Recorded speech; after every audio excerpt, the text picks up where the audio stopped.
24वां दिन। सलाहकारों की मौजूदगी में आज राज्य सरकार के साथ वार्ता। छात्र वार्ता को लेकर सकारात्मक, सरकार की मंशा पर संदेह। पवित्र सावन की तीसरी सोमवारी और नाग पंचमी को लेकर शिवालयों और मंदिरों में श्रद्धालुओं की उमड़ी भीड़। बाबाधाम और बासुकीनाथ धाम में आस्था का सैलाब। धनबाद में मंत्री इरफान अंसारी और कांग्रेस के नेताओं ने भूधसान प्रभावितों को हर संभव मदद का दिलाया भरोसा। ईस्ट सेंट्रल रेलवे के महाप्रबंधक ने सिंदरी पाथरडी परियोजनाओं का किया निरीक्षण। और डुरंड कप टूर्नामेंट के रांची चरण का समापन। क्वार्टर फाइनल में स्पोर्टिंग क्लब दिल्ली ने एफसी रेंगदाई को 5-1 से किया पराजित। राज्यपाल ने खिलाड़ियों का बढ़ाया उत्साह।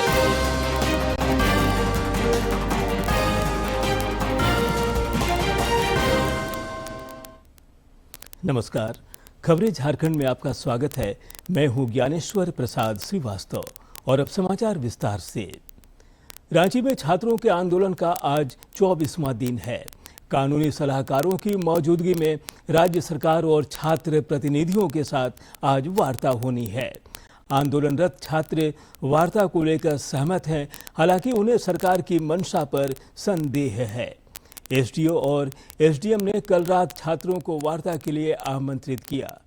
हमारे समाचार प्रमुख से बातचीत में छात्र प्रतिनिधियों ने कहा कि वे बातचीत के जरिए समाधान चाहते हैं। झारखंड में पिछले 24 दिनों से छात्रों का आंदोलन जारी है और अब सरकार की ओर से एक बार फिर बातचीत की पहल की गई है। हमारे साथ जेपीएससी जेएससीसी रिफॉर्म मंच के पीयूष हैं। पीयूष, किस तरीके से सरकार का कल डेलीगेशन आया था, क्या कुछ आश्वासन मिला है और आज आप लोग बातचीत के लिए जा रहे हैं? हाँ, आज हम लोग बातचीत के लिए जा रहे हैं। ऑफिशियल चैनल से हम लोगों के पास प्रस्ताव आया था। एसडीओ सर और एडीएम सर यह प्रस्ताव लेकर के आए थे और हम वार्ता के लिए तैयार हैं। हमने तो कभी वार्ता के लिए इनकार किया ही नहीं है। संवाद ही समस्या का समाधान कर सकती है, इस बात से हम लोग भी वाकिफ़ हैं।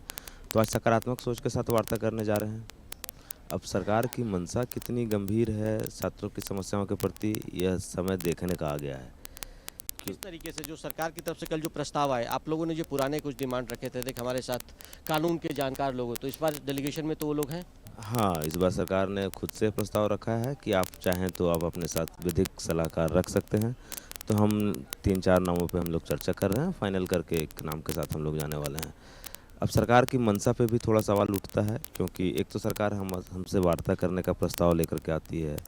बैक चैनल में सरकार आंदोलन को कमज़ोर करने के लिए हमारे साथियों को तोड़ने का प्रयास करती है। तो आज सही समय है यह दिखाने का सरकार को भी कि छात्रों के मांग के साथ हम बिल्कुल गंभीर हैं और उनकी समस्याओं को आज समाधान करके ही भेजेंगे। कल आप लोगों ने विरोध स्वरूप राहुल गांधी, मुख्यमंत्री हेमंत सोरेन और तेजस्वी यादव का पुतला दहन किया।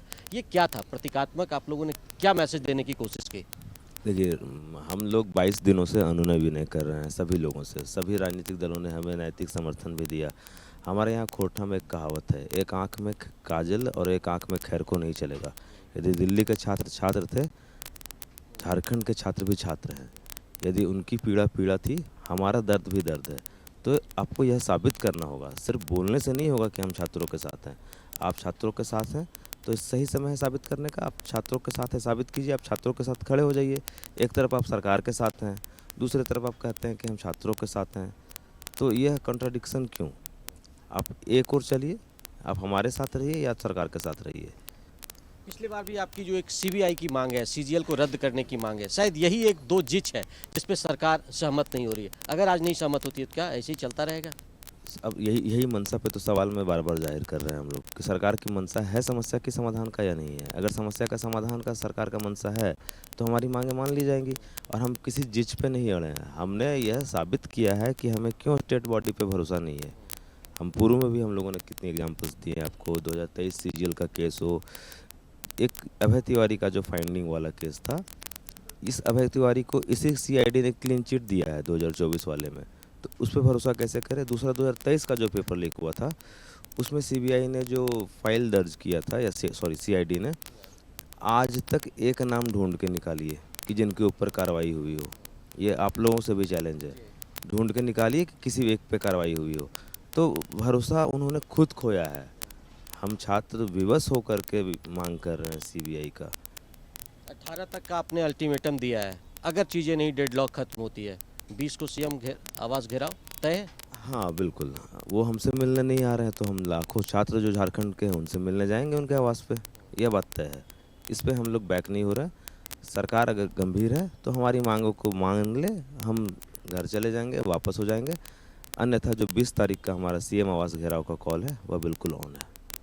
तो हम बात कर रहे थे पीयूष से, जिन्होंने साफ तौर पर कहा कि सरकार की ओर से पहल हुई है। हम लोग भी चाहते हैं कि संवाद हो और इसका जल्द से जल्द ये जो डेडलॉक है और जो हमारी जो मांगे हैं वो जल्द से जल्द खत्म हो। लेकिन सरकार को दिखाना होगा, दलियादिरी दिखानी होगी कि हमारी जो मांगे हैं वो जायज़ मांग है और हम जिन जिन पॉइंट्स को सरकार के सामने रखें वो पॉइंट्स प्रूफ के साथ है। तो ऐसे में सरकार को अपनी हठधर्मिता छोड़कर हमारी मांगों को मानना पड़ेगा और अगर सरकार हमारी मांग को नहीं मानती है तो 20 तारीख का जो सीएम आवास का घेराव है उस पर वो अड़िग है। अपने सहयोगी विकास के साथ मैं दिवाकर कुमार, दूरदर्शन समाचार, रांची। रांची में छात्रों का आंदोलन तेज होता जा रहा है। उन्होंने सरकार को कल तक का अल्टीमेटम दिया है, जिसके बाद वे मांगे नहीं माने जाने की स्थिति में मुख्यमंत्री आवास का भी घेराव करेंगे। इधर कल रांची में छात्रों ने कांग्रेस नेता राहुल गांधी, मुख्यमंत्री हेमंत सोरेन और राजद नेता तेजस्वी यादव का पुतला फूंका और इंडी गठबंधन पर तीखा हमला बोला।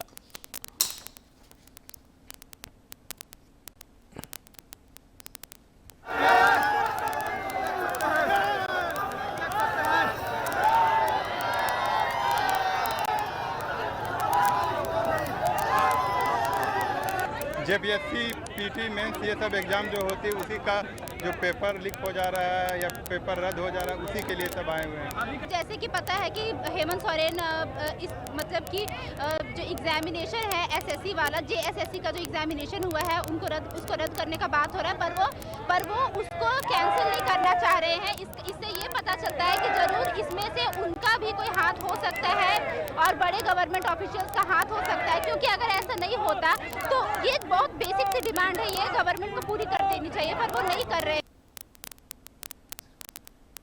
राज्य के अन्य जिलों में भी छात्रों का गुस्सा देखने को मिला। प्रतियोगी परीक्षाओं में गड़बड़ियों के मुद्दे पर राहुल गांधी, हेमंत सोरेन और तेजस्वी यादव की असंवेदनशीलता के खिलाफ छात्रों ने गिरिडीह के टावर चौक पर भी इन तीनों का पुतला दहन किया। इस दौरान आक्रोशित छात्रों ने राज्य सरकार के खिलाफ जमकर नारेबाजी की। उन्होंने विवादित परीक्षाओं को रद्द करने और सीबीआई जांच की मांग दोहराई। पुतला दहन किए हैं इंडिया गठबंधन सरकार का। आप सभी को बताना चाहते हैं कि बीते लंबे समय से हम लोग राज्य में जेपीएससी, जेएसएससी का विरोध कर रहे हैं, इसको रद्द किया जाए। पवित्र सावन महीने की तीसरी सोमवारी और नागपंचमी को लेकर श्रद्धालु पूजा अर्चना के लिए लगातार शिवालयों और मंदिरों में पहुंच रहे हैं। देश भर में आस्था और भक्ति की बयार बह रही है।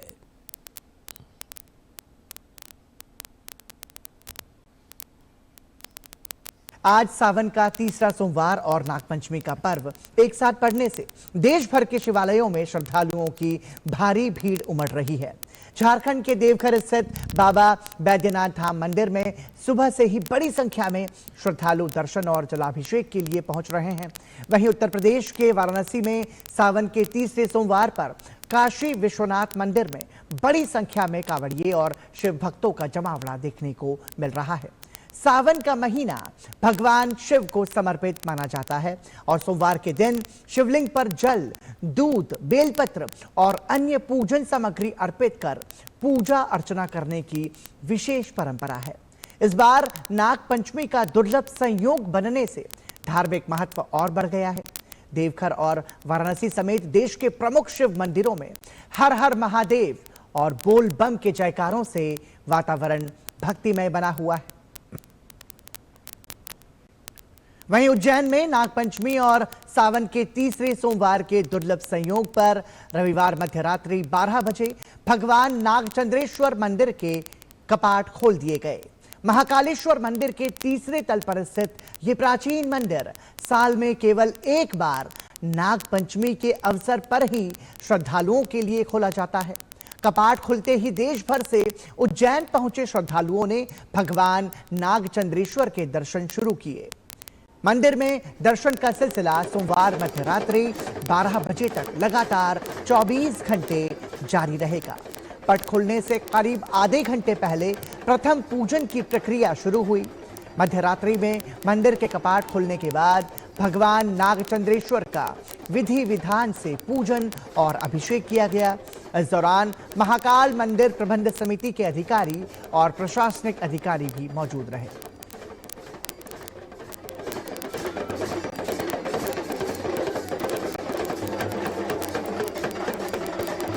तो मध्य रात्रि में नागचंद्रेश्वर मंदिर के कपाट खोले गए। श्रद्धालुओं की भारी भीड़ नाग देवता के दर्शन करने के लिए उमड़ी और शिवालयों में भी भक्तों का तांता लगा हुआ है। आपको बता दें कि उज्जैन के प्रसिद्ध नागचंद्रेश्वर मंदिर में साल में एक ही दिन ये नागचंद्रेश्वर मंदिर को खोला जाता है। मध्य रात्रि को पूरे विधि विधान के साथ नागचंद्रेश्वर मंदिर के कपाट खोले गए।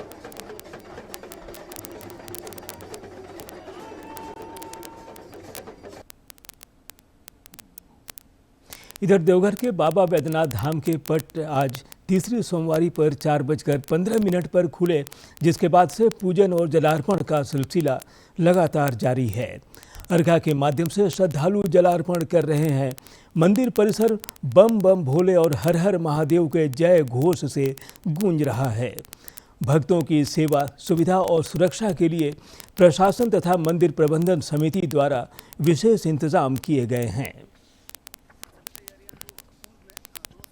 वो तो है ही, साथ में मंदिर में जो हम लोग का क्राउड मैनेजमेंट है उसको लेके, और जहाँ जहाँ हमारा ये पॉइंट्स है पूरे अलग अलग जगह पे, जहाँ होल्डिंग पॉइंट्स है या फिर जहाँ जहाँ से लोग आ रहे हैं, वहाँ भी हम लोगों ने बहुत बैरिकेडिंग को वाइडन किया है। और रूट मैनेजमेंट भी एसपी साहब और एसडीएम साहब बहुत क्लोजली मॉनिटर कर रहे हैं कि जहाँ भी भीड़ हो रहा है, चौक पॉइंट हो रहा है, उसको वो रेक्टिफाई करेंगे ताकि हम लोग भीड़ का जो आवागमन है, श्रद्धालु आ रहे हैं, उनको लोग बढ़िया से यहाँ पे दर्शन करा पाए। आज बड़ा दुर्लभ संयोग है कि आज सोमवारी है, पंचमी है, नाग पंचमी है, संक्रांति भी है। बंगला के हिसाब से आज सावन समाप्त हो रही है और पूर्णिमा के से आज तीसरी सोमवारी है। इसमें विशेष यही है कि बाबा का जो पूजा के साथ साथ मां मनसा की पूजा होती है। इसमें है कि काल सर्प योग जिस व्यक्ति को होता है, आज के दिन वो सोने चांदी या मिट्टी का नाग बना करके जो व्यक्ति, जो जातक उनकी पूजा करते हैं, वो काल सर्वदोष से मुक्ति मिलती है। दुमका के बासुकीनाथ धाम में भी तीसरी सोमवारी और नाग पंचमी के मद्देनजर श्रद्धालुओं का तांता लगा हुआ है। बाबा के भक्त पूरी श्रद्धा और आस्था के साथ पूजन तथा जलार्पण में लीन हैं। धाम में आने वाले श्रद्धालुओं की सेवा, सुविधा और सुरक्षा पर प्रशासन और मंदिर प्रबंधन समिति का विशेष जोर है।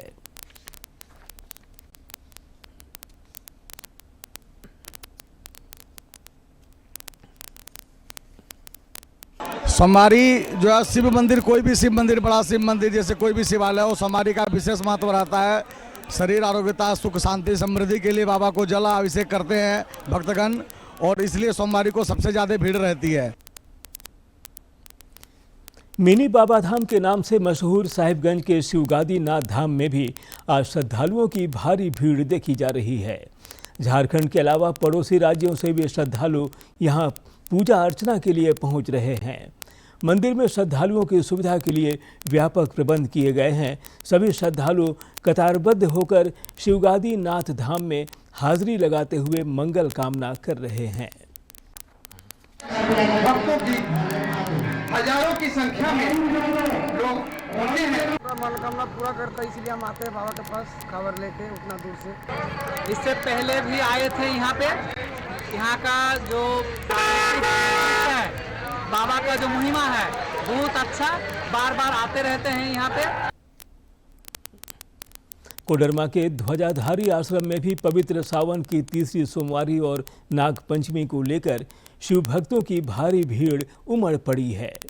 भक्ति और आस्था के साथ शिव भक्त यहाँ 777 सीढ़ियाँ चढ़कर पहाड़ की चोटी पर भगवान शिव का जलाभिषेक कर रहे हैं। मान्यता है कि द्वापर युग में ब्रह्मा के पुत्र कदम ऋषि ने भगवान शिव को प्रसन्न करने के लिए इसी पहाड़ पर तपस्या की थी। और जो भी भक्त लोग अपना अपना कामना लेके आते हैं कि बाबा मेरा इच्छा पूरा हो जाएगा तो ध्वजा और त्रिशूल चढ़ाएंगे। मूल चीज यहाँ ध्वजा और त्रिशूल और नारियल है। मान लीजिए कि केवल शंकर भगवान का हम लोग पूजा करने के लिए आते हैं। धैर्यधारी धाम है और यहाँ पे हमको लगता है कि पूर्वजों से वर्षों से यहाँ पे लोग आ रहे हैं। यहाँ जो भी लोग आते हैं, शिव भक्त जो भी हैं, उनका सभी तरह का मनोकामना पूर्ण होता है और श्रद्धालु हंसी खुशी से श्रद्धा से हर एक सावन में यहाँ पे सुरक्षा पूर्वक से जल चढ़ाने आते हैं। नागपंचमी पर महाकाल की नगरी उज्जैन में भी भक्तों की भारी भीड़ देखी जा रही है।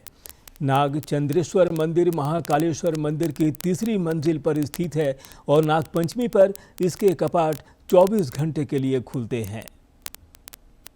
महाकाल की नगरी उज्जैन में नागपंचमी का अर्थ है उस देवता के दर्शन जो साल में केवल एक बार अपने भक्तों के लिए पट खोलते हैं। नागचंद्रेश्वर मंदिर महाकालेश्वर मंदिर की तीसरी मंजिल पर स्थित है और नागपंचमी पर इसके कपाट 24 घंटे के लिए खुलते हैं। सदियों से चली आ रही ये परंपरा भक्तों के लिए इस दर्शन को और भी विशेष बना देती है। पौराणिक मान्यता नागचंद्रेश्वर को नागराज तक्षक से जोड़ती है। कहा जाता है कि भगवान शिव ने उनकी तपस्या से प्रसन्न होकर उन्हें अमरता का वरदान दिया और उज्जैन में निवास की अनुमति दी। मान्यता है कि तक्षक की साधना में कोई विघ्न न पड़े, इसलिए उनके दर्शन के लिए साल में सिर्फ एक दिन निर्धारित है। नागचंद्रेश्वर की सबसे बड़ी विशेषता यहाँ स्थापित अद्भुत प्रतिमा है। इसमें भगवान शिव, माता पार्वती, गणेश और कार्तिकेय के साथ बहुफनधारी नागराज दिखाई देते हैं। नंदी, सिंह और सूर्य चंद्रमा भी इस प्रतिमा का हिस्सा हैं। परंपरा में इसे दुर्लभ प्रतिमाओं में गिना जाता है और मान्यता है कि ये नेपाल से उज्जैन लाई गई थी। नागपंचमी पर नाग देवता की पूजा के साथ भगवान शिव की आराधना की जाती है। जलाभिषेक, दूध अर्पण, बेलपत्र और पुष्प से पूजा की परंपरा लोक आस्था में गहराई से जुड़ी है। भक्त नाग देवता से परिवार की रक्षा और सुख समृद्धि की कामना करते हैं।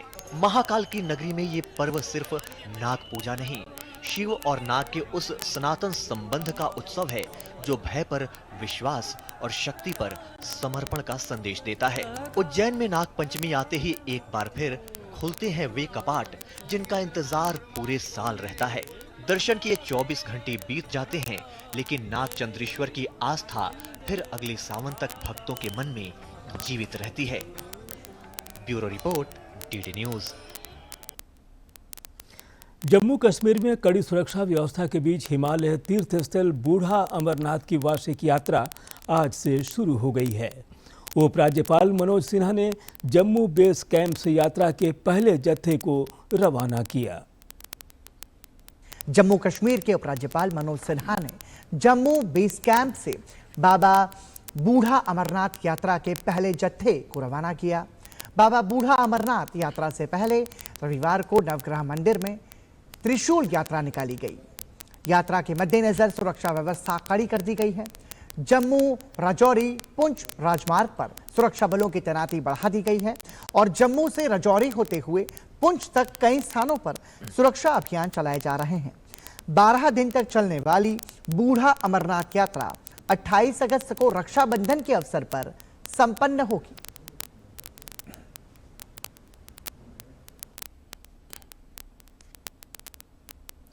कांग्रेस नेताओं ने धनबाद में भूधसान प्रभावित परिवारों से मुलाकात की। नेताओं ने आंदोलन स्थल पहुंचकर प्रभावितों की समस्याएं सुनी और मदद का भरोसा दिया। इस मौके पर स्वास्थ्य मंत्री इरफान अंसारी ने कहा कि समस्याओं के समाधान के लिए प्रयास किए जाएंगे। प्रभावित लोगों ने मुआवजा, सुरक्षित पुनर्वास और स्थायी आशियाने की मांग प्रमुखता से रखी।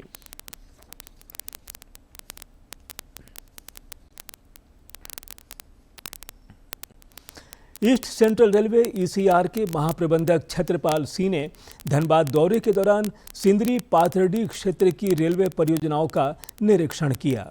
उन्होंने निर्माण कार्यों की प्रगति की जानकारी ली और अधिकारियों को काम में तेजी लाने के निर्देश दिए। महाप्रबंधक ने बताया कि धनबाद से कोयम्बटूर के बीच अमृत भारत ट्रेन चलाने की योजना है। रैक उपलब्ध होते ही इस ट्रेन का परिचालन शुरू कर दिया जाएगा। उन्होंने कहा कि आने वाले समय में धनबाद से कई अन्य नई ट्रेनों के परिचालन की भी योजना है।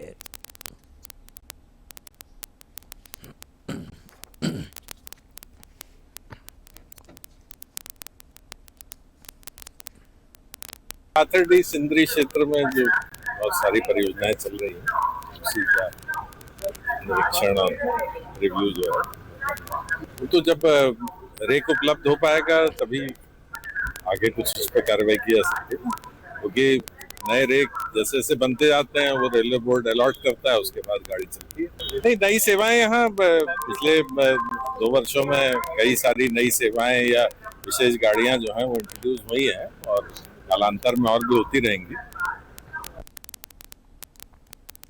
लोक भवन में कल स्वतंत्रता दिवस समारोह के कार्यक्रमों के सिलसिले में राज्यपाल संतोष कुमार गंगवार की उपस्थिति में स्वागत समारोह आयोजित किया गया। इस अवसर पर मुख्यमंत्री हेमंत सोरेन, नेता प्रतिपक्ष बाबूलाल मरांडी, कई मंत्री, सांसद और विधायक समेत कई गणमान्य लोग मौजूद रहे। स्वागत समारोह में पद्म पुरस्कारों से सम्मानित विशिष्ट हस्तियां और राष्ट्रीय स्तर के खिलाड़ियों की भी उपस्थिति दिखी। यूजीसी नेट परीक्षा के लिए नेशनल टेस्टिंग एजेंसी ने बड़ा फैसला किया है। विभिन्न कारणों से अंग्रेजी, कॉमर्स और समाजशास्त्र के विषयों की अब दोबारा परीक्षा आयोजित की जाएगी। अंग्रेजी, कॉमर्स और समाजशास्त्र, इन 3 विषयों की परीक्षा अब दोबारा आयोजित की जाएगी। एनटीए के मुताबिक इन तीनों प्रश्न पत्रों की विस्तृत समीक्षा के बाद बड़ी संख्या में ऐसी खामियां सामने आई जिन्हें सिर्फ कुछ सवाल हटाकर या आंसर की में सुधार करके ठीक करना संभव नहीं था। जांच में तथ्यात्मक टंकण और अनुवाद संबंधी कई गलतियां मिली। कई प्रमुख विद्वानों के नाम गलत लिखे गए थे। कई किताबों के शीर्षक बिगड़े हुए थे। प्रश्नों के मूल कथन यानी स्टेम में भी गलतियां थी। व्याकरण संबंधी अशुद्धियां थी। लिंग और वचन के सामंजस्य में भी गलतियां थी। विराम चिन्हों का गलत इस्तेमाल पाया गया। इतना ही नहीं, स्थापित अवधारणाओं के लिए गैर मानक गढ़े हुए शब्दों का इस्तेमाल भी सामने आया। और सबसे अहम बात, पिछले वर्षों में पूछे जा चुके सवालों की भी बड़ी संख्या में पुनरावृत्ति मिली। इसलिए एनटीए ने अंग्रेजी, कॉमर्स और समाजशास्त्र के पेपर 9 और 10 सितंबर 2026 को दोबारा कराने का फैसला किया है। इन 3 विषयों की पहले परीक्षा दे चुके उम्मीदवारों से दोबारा परीक्षा के लिए कोई अतिरिक्त परीक्षा शुल्क नहीं लिया जाएगा। एनटीए के जूनियर रिसर्च फेलोशिप, सहायक प्रोफेसर पद की पात्रता और पीएचडी कार्यक्रमों में प्रवेश के लिए कुल 87 विषयों में यूजीसी नेट जून 2026 परीक्षा का आयोजन 22 से 30 जून 2026 के बीच किया गया था। डुरंड कप टूर्नामेंट के रांची चरण का कल समापन हो गया। मोरहाबादी स्थित फुटबॉल स्टेडियम में खेले गए क्वार्टर फाइनल मैच में स्पोर्टिंग क्लब दिल्ली ने एफसी रेंगदाई को 5-1 से हराकर सेमीफाइनल में जगह बनाई। खिलाड़ियों का उत्साह बढ़ाने के लिए मैदान पर राज्यपाल संतोष कुमार गंगवार भी मौजूद रहे। उन्होंने खिलाड़ियों से मुलाकात कर उनका हौसला बढ़ाया।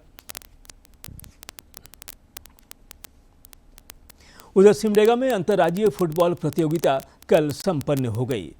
सरगुजा छत्तीसगढ़ की टीम ने बरियातू रांची की टीम को 4-3 से हराकर खिताब पर कब्जा जमाया। निर्धारित समय तक दोनों टीमों के बीच कांटे की टक्कर हुई, लेकिन गोल करने में दोनों ही टीमें नाकाम रहीं। विजेता का फैसला पेनाल्टी शूटआउट से हुआ, जिसमें सरगुजा छत्तीसगढ़ की टीम ने बाजी मारी। विजेता और उपविजेता टीम को नकद पुरस्कार देकर सम्मानित किया गया। समापन समारोह के दौरान कई गणमान्य लोग मौजूद रहे। जामताड़ा का नारायणपुर प्रखंड कभी नक्सलियों का सेफ जोन माना जाता था। 1990 से 2010 के बीच देवबलबाड़ी समेत आसपास के करीब 2 दर्जन गांवों में नक्सली गतिविधियां आम थीं, लेकिन अब हालात बदल चुके हैं। केंद्र सरकार के विकासोन्मुख पहलों और सुरक्षा बलों के अदम्य साहस की वजह से स्थानीय लोगों के जीवन में सुखद बदलाव आया है और लाल आतंक का साया खत्म हुआ है। अभी गोलियों और बारूदी धमाकों की आवाज से दहलने वाला जामताड़ा जिले का नारायणपुर प्रखंड आज विकास की गाथा लिख रहा है। मछलाटी, छाताबाद, चैनपुर, चंपापुर, इरकिया और कानाडी समेत करीब 2 दर्जन गांव 90 के दशक से नक्सली गतिविधियों के लिए बदनाम थे, लेकिन अब यहां सरकारी सुविधाओं से विकास की राह प्रशस्त हुई है और यहां पानी, बिजली, सड़क समेत तमाम सुविधाएं उपलब्ध हैं। साहिबगंज वाला रोड प्रधानमंत्री के नेतृत्व में हुआ, अभी यहाँ शांतिपूर्ण है और अभी नक्सली का यहाँ प्रभाव नहीं है, अभी यहाँ शांति है, माहौल है, ठीक है। नक्सलवाद के साए में जी रहे ग्रामीणों के लिए सबसे बड़ी चुनौती थी सड़क और संपर्क अभाव, लेकिन बदलते वक्त और सरकार की नीतियों ने यहाँ की दशा दिशा बदल दी है। ग्रामीणों की माने तो सड़क और पुल निर्माण के बाद आवागमन सुगम हुआ है और शिक्षा के अवसर एवं रोजगार के द्वार खुले हैं। बहुत तरह का छिनतई होता था, खास करके नक्सलियों द्वारा बहुत प्रताड़ित किया जाता था जमींदारों को और दुकानदारों को। कोई नेता कोई अगर यदि आगे बढ़ना चाहता था तो उसे आगे नहीं बढ़ने देता था। अभी वर्तमान स्थिति में सब कुछ ठीक है। मसा जुलूस भी निकल रहा था नक्सली के द्वारा, अभी तो सब समुचे लुप्त हो चुका है और धनबाद आने जाने के भी कठिन तकलीफ हो रही थी, जबकि पुल बनने के बाद अभी स्कूल का बच्चा सब कॉलेज भी जा रही है, बहुत मजदूर काम करने जा रही है, फिर शाम का लौट आ जाती है। जैसे नक्सली द्वारा छाताबाद में एगो पुल बनने के जा रहा तो उस टाइम JCB फूंक दिया था नक्सलियों ने। जो कुछ भी हुआ था, जैसे पुल बना था, पुल तो हम लोग सोचे थे पुल हम लोग का देखना कठिनाई हो जाएगा, लेकिन बाबूलाल मरांडी के नेतृत्व में पुल बन चुकी है। अभी साहिबगंज का रोड भी बन चुके हैं। बहुत बड़ा धन्यवाद जना रहे हैं बाबूलाल मरांडी को, केंद्र सरकार को। नारायणपुर की बदली तस्वीर सिर्फ सड़क और पुल तक ही सीमित नहीं है। स्वास्थ्य, सुरक्षा और अन्य बुनियादी सुविधाओं के विस्तार ने ग्रामीणों को मुख्य धारा से जोड़ा है। संवेदक विजेंद्र सिंह, अधिवक्ता नंदन कुमार सिन्हा और स्थानीय युवा भागीधर मंडल की माने तो आज देवलबाड़ी और आसपास के गांवों में लोग नक्सलवाद के भय से नहीं बल्कि विकास और बेहतर भविष्य की उम्मीद के साथ आगे बढ़ रहे हैं। मेरा यही कहना है, नक्सली बैकवर्ड नहीं होता है। लोग सरकार से क्रोधित होकर, आक्रोशित होकर गलत न्याय व्यवस्था के अगेंस्ट में अपने आप को जो पेशेंस में रख पाते हैं, वो कुछ समय के लिए अपने आप कार्यप्रणाली में बदलाव होता है। कि विकास के चलते, वही वाजपेयी जी और बाबूलाल जी की सरकार के चलते कि आज नारायणपुर में नक्सलवाद या उग्रवाद की बात लगभग खत्म, या लगभग क्या कहें पूरे खत्म ही है। पहले मेरा इस तरह का व्यवस्था नहीं था। मेरा गांव में आने जाने का सुविधा नहीं था। कॉलेज, स्कूल, रोड, पुल, पुलिया, बहुत तरह के गांव की सड़क प्लस बहुत तरह के स्वास्थ्य व्यवस्था और केंद्र की तरफ से जो भी व्यवस्था की गई है संपूर्ण सुदृढ़ और कार्य के अनुसार किया गया है, ताकि आदमी की किसी प्रकार की आपका माने व्यवस्था। कभी नक्सली खौफ की पहचान बना नारायणपुर आज विकास और बदलाव की मिसाल बन रहा है। सड़क और पुल से बढ़ी कनेक्टिविटी, शिक्षा और स्वास्थ्य सुविधाओं का विस्तार और सुरक्षा व्यवस्था में सुधार ने ग्रामीणों को मुख्य धारा से जोड़ने में अहम भूमिका निभाई है। अब यहाँ के लोगों की पहचान नक्सल प्रभावित क्षेत्र के तौर पर नहीं बल्कि विकास की ओर बढ़ते नारायणपुर के रूप में हो रही है। जामताड़ा से उज्जवल प्रसाद, आजाद की रिपोर्ट। और अब अंत में मुख्य समाचार एक बार फिर।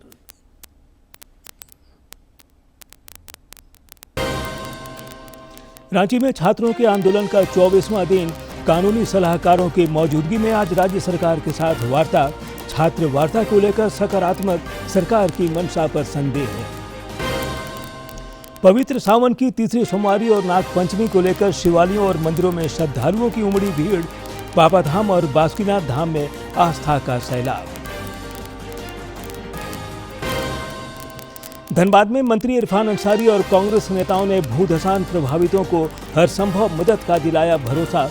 ईस्ट सेंट्रल रेलवे के महाप्रबंधक ने सिंदरी पाथड़ी परियोजनाओं का किया निरीक्षण। और डूरंड कप टूर्नामेंट के रांची चरण का समापन।